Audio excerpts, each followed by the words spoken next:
And I want to welcome you to another episode of Beyond the Surface Radio.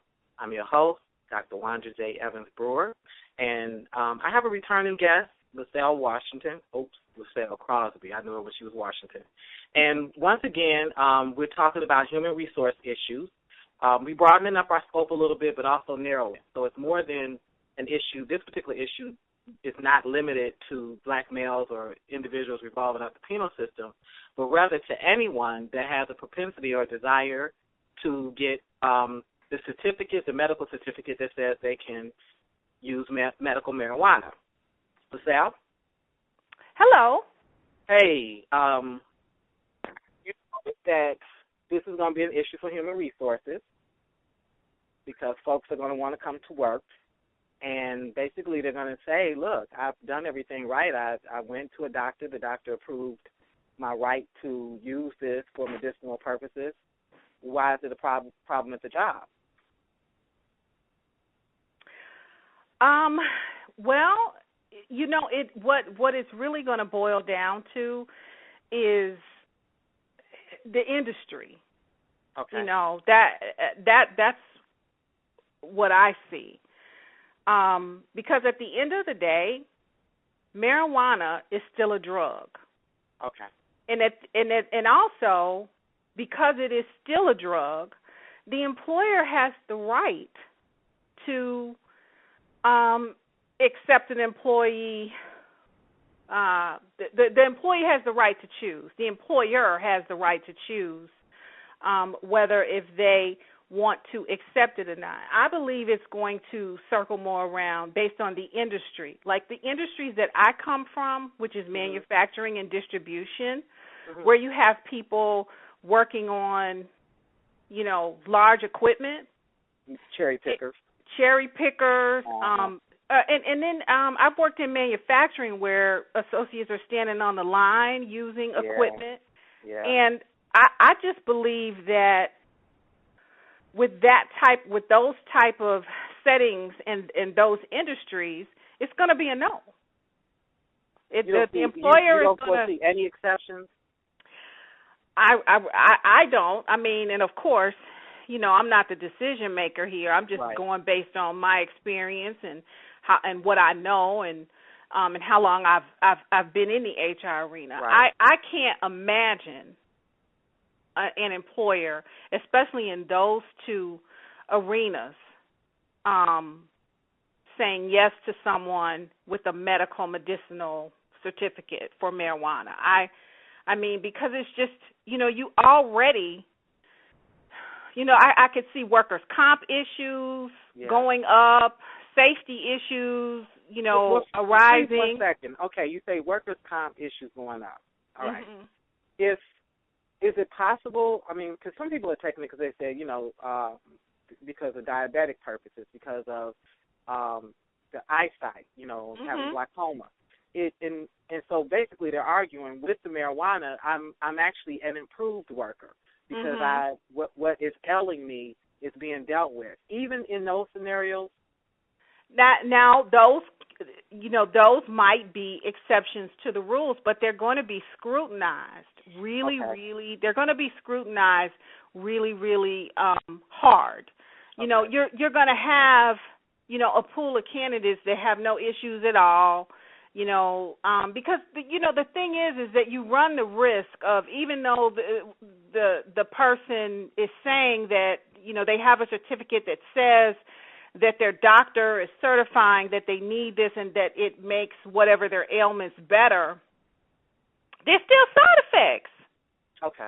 There's side effects to that, and the employer knows that, and is the employer going to want to put up with that? I believe no.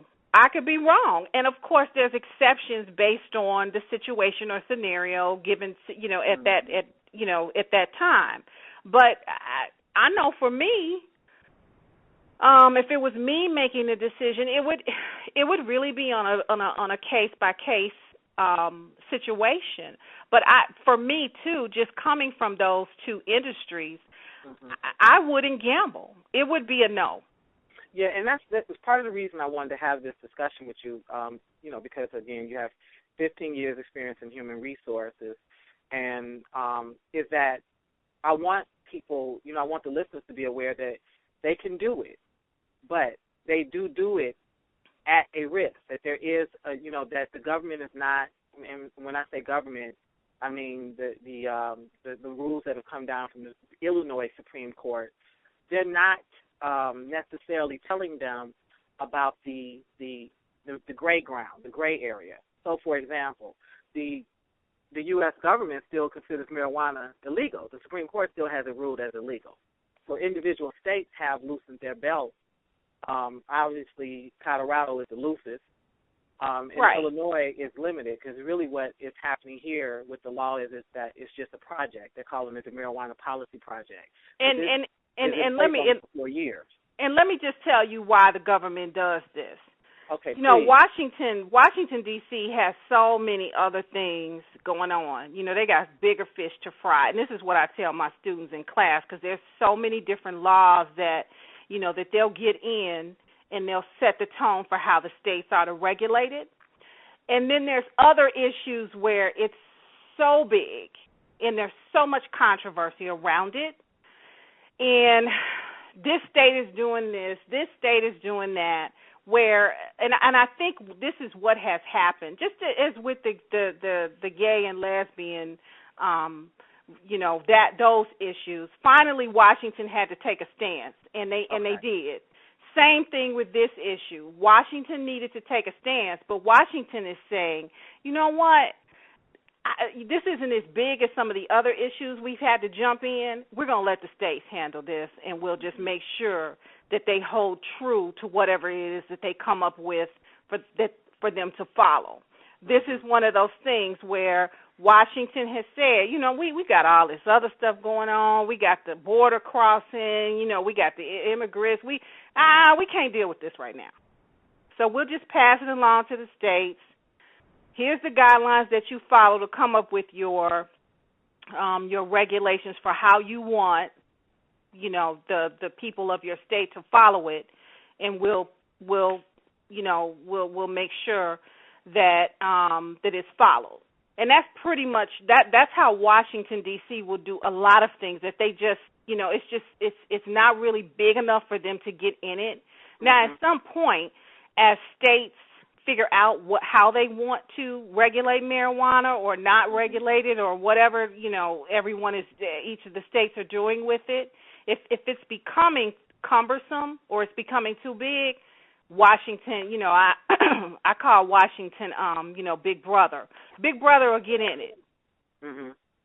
But I kind of felt like he was in it because a big chunk of individuals that are in jail for marijuana cases. They're not these horrendous, serial killer cases, but they're actually a big chunk of the fines, people's property, everything is, a lot of it centered around marijuana. A lot of people are using it, men, women. It's across all the socioeconomic backgrounds. It's not just limited to inner cities. Never was. So, I have to agree with a lot of your perception in that area. Right, and they are in it to a certain extent, but they're not in it to where they're going to take it and say, well, here's what we've come up with, okay, and this is the law. That's what I mean by that. When Washington, D.C., when the mandate doesn't come from Washington, D.C., and the states are handling, that's because Washington, D.C. is saying, you know what, it's this really, either they're torn about it or they just really don't want to put their foot down about it. They would rather the 50 states figure out, or the 49 states figure out what they're going to do. Well, let me ask you something, because, you deal with the brunt of that kind of, sort of pass the buck treatment. How, what is your response as a person that handles human resources? How do you feel knowing that, really people are going to sort of walk into a minefield?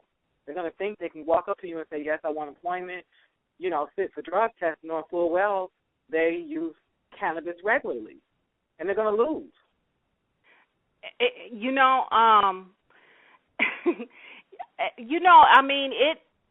For me, I could give you my personal opinion. I could give you my professional opinion. I'll start with my professional opinion. My professional opinion is I have to hold up to the guidelines of the company. If the company says see no drugs, you know, see no drugs. How does that saying go? See no drugs, eat no drugs. Speak no drugs. If they just a big no drugs component, then me as a being in the profession, I got to be on that page too. Okay. But from a personal standpoint, I really don't want to hire anyone with a medicinal certificate, because I think personally, I think it's a cop out. Okay. And that's just my opinion. That's how I feel. Okay. I think it will provide. I don't think enough has been around. I don't. You know what? I'm not gonna say. I don't think. I'm not sure, because I really haven't kept up with it enough to know. Well, what are the side effects of this as it relates to a person being able to be in the workfore? Well, we know it messes with. We know some of the side effects is they're tired. They're is the employer going to have to make special allowances? Can the employer accommodate? So excuse me a minute. I got to drink some water. Sorry about that. I've been talking all day. So now does this become a part of ADA? Because now do we have to make special accommodations? What are we doing here? So even in a certain way. Right. So even though Illinois is a state that has come up with this, at some point they're going to have to go back to the table and decide from a work standpoint, from an employer standpoint, what are employers doing? Because right now, with Illinois being an at-will state, Illinois can say, well, I don't want to hire that person in my company. And they have the right to do so. They have the right. If they're a company, that doesn't tolerate drugs or has a big, low tolerance for drugs, they have that right to be able to do that. Wow. That's amazing. I find that amazing. I'm going to share this. This is part of the secret of this law. While you can get the okay for the medicinal marijuana, they have like 42 ailments on the list that obviously you have to go to the doctor and go through, some pretty detailed tests to get approved.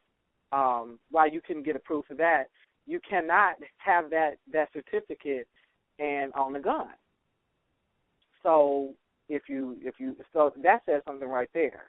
Exactly. That medical marijuana program, they've decided cancels out Second Amendment. You don't have the right to have ownership of any firearms. Well, just think about it. Just think about the drug and what you know about the drug. Regardless, let's just take the certificate away. Okay. Let's take the certificate off the table, and just think about the impairedness that a person goes through when they're taking that drug. So now you're gonna put a gun in someone's hand that's impaired from this type of a drug? Really? Mm. I agree. No, they can't have a gun. Well, you make an incredible point that, but it also raises the question: why do this? Because at the end of the day, you could people can be fined, or this could be negotiated another kind of way. Where it's like just completely alienated to terminal illness, in which case, more than likely, you're not in a place of employment. It could be limited to cancer victims. Exactly, and that's what I don't understand, why it wasn't written around those, components in the first place. Because, just think about the doctors who are signing off on this stuff. Yeah. Just like people who go and claim disability.